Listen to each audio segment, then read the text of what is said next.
الدار الآخرة نجعلها للذين لا يريدون علوا في الأرض ولا فسادا والعاقبة للمتقين. Terus.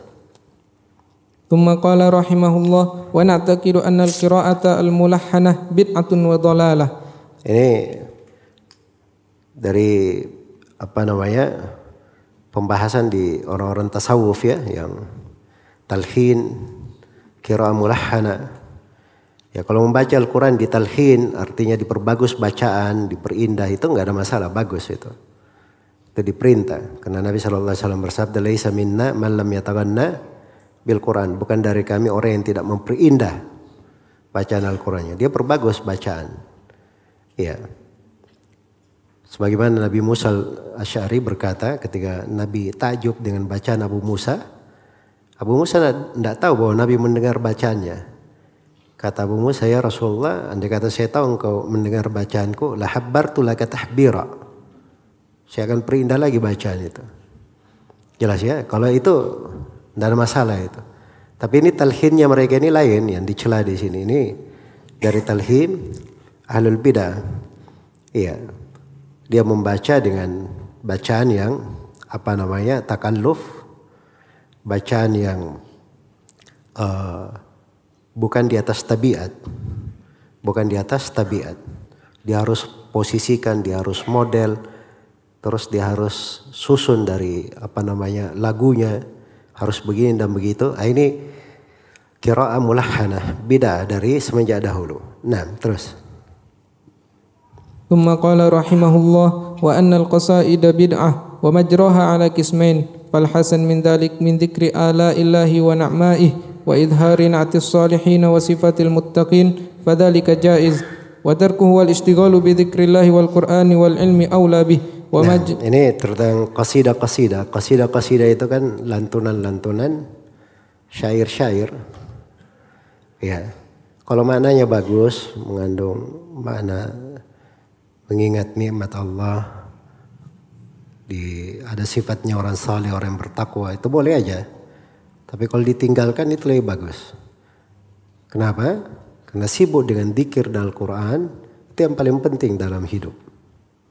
Karena itu antum lihat ya, orang-orang yang senang dengar nasyid-nasyid, qasidah-qasidah, itu biasanya malas baca Al-Quran, malas berzikir.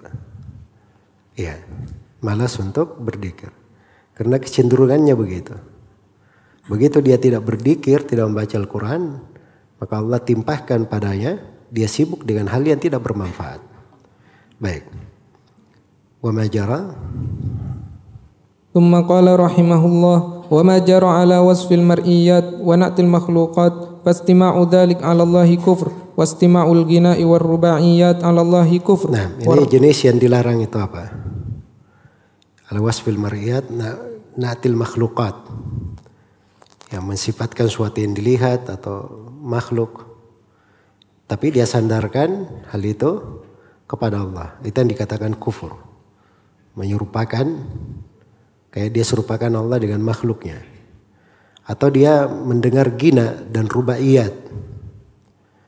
Rubaiyat itu syair ya, dari terdiri dari empat kata dari satu bait syair ya. Iya. Iya. Itu rubaiyat banyak ya di syairnya orang-orang penyair.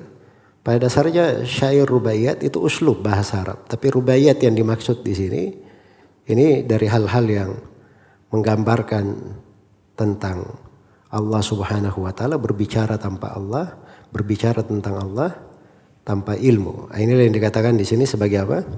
Kufur. Nah, warraqsu.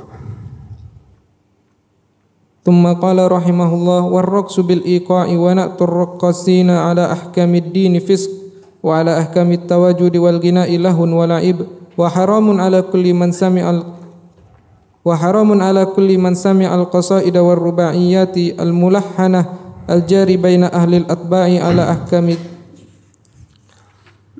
على أحكام الذكر إلا لمن تقدم له العلم بأحكام التوحيد ومعرفة أسمائه وصفاته وما يضاف إلى الله تعالى من ذلك مما لا يليق به جل وعلا مما هو منزه عنه فيكون استماعه كما قال الذين يستمعون القول فيتبعون أحسنه وكل من جهل ذلك وقصد استماعه على الله على غير تفصيله فهو كفر لا محالة فكل من جمع القول وأصغى بالإضافة إلى الله فغير جائز إلا لمن عرف ما وصفت من ذكر الله ونعمائه وما هو موصوف به عز وجل ما ليس للمخلوق فيه نعت ولا وصف بل ترك ذلك أولى وأحوط والأصل في ذلك أنها بدعة والفتنة بها غير مأمونة إلى أن قال واتخاذ المجالس على الاستماع والغناء والرقص بالرباعيات بدعة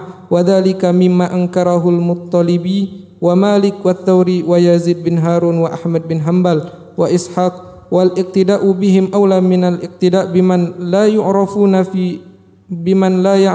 في الدين ولا لهم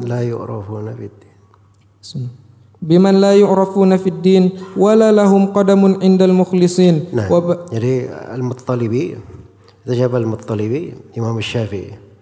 Beliau dari awal yang mengingkari perbuatannya orang-orang sufi, di mana beliau berkata ini khallaftu Baghdad syai'an ahdathathu az-zanadiqah wa huwa at-takbir. Takbir ini adalah al-qasidah al-mulahhada itu. Iya. Qasidah-qasidah mulahhada.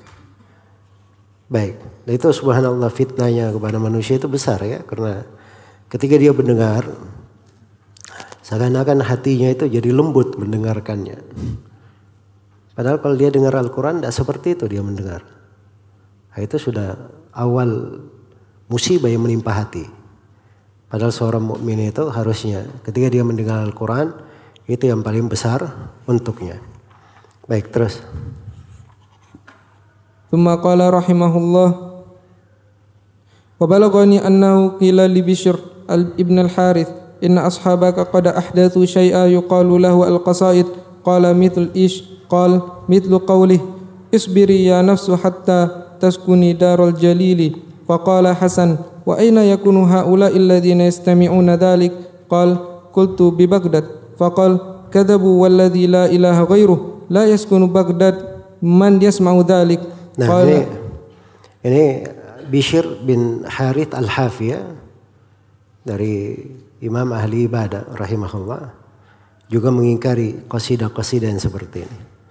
Nah, terus qala Imam Abdullah ثم قال أبو عبد الله ومما نقول وهو قول أئمتنا إن الفقير إذا احتاج وصبر ولم يتكفف إلى وقت يفتح الله له كان أعلى فمن عجز عن الصبر كان السؤال أولى به على قوله صلى الله عليه وسلم لا أن يأخذ أحدكم حبله الحديث. ونقول إن ترك المكاسب غير جائز إلا بشرائط مرسومة من التعفف والاستغناء عما في أيدي الناس ومن جعل السؤال حرفة وهو صحيح فهو مذموم في الحقيقة خارج. ونقول إن المستمع إلى الغناء والملاهي فإن ذلك كما قال عليه السلام الغناء ينبت النفاق في القلب وإن لم يكفر فهو فسق لا محالة. Nah, ini dari sudut riwayat dia itu lebih kuat mauquf kepada Ibnu Mas'ud radhiyallahu taala anhu. Ya, dan para sahabat tidak berucap hal yang seperti itu dari pengetahuan dia sendiri ya. Sebab hal-hal yang seperti ini bisa masuk ke dalam perkara yang memiliki hukum marfu'. Iya. Nah, terus. Dan tidak ada silam pendapat ya tentang pengharaman dari al-ghina ini. ثم قال رحمه الله والذي نختار قول أئمتنا ترك المرآء في الدين والكلام في الإيمان مخلوق أو غير مخلوق ومن زعم أن الرسول واسط يؤدي وأن المراسل إليهم أفضل فهو كافر بالله ومن قال بإسقاط الوسائط على الجملة فقد كفر. Nah, ini selesai di sini akhir ucapan Abu Abdullah Ibn Khafif rahimahullah. Ini yang paling panjang nukilannya ya, dari Ibnul Qayyim di dalam buku ini.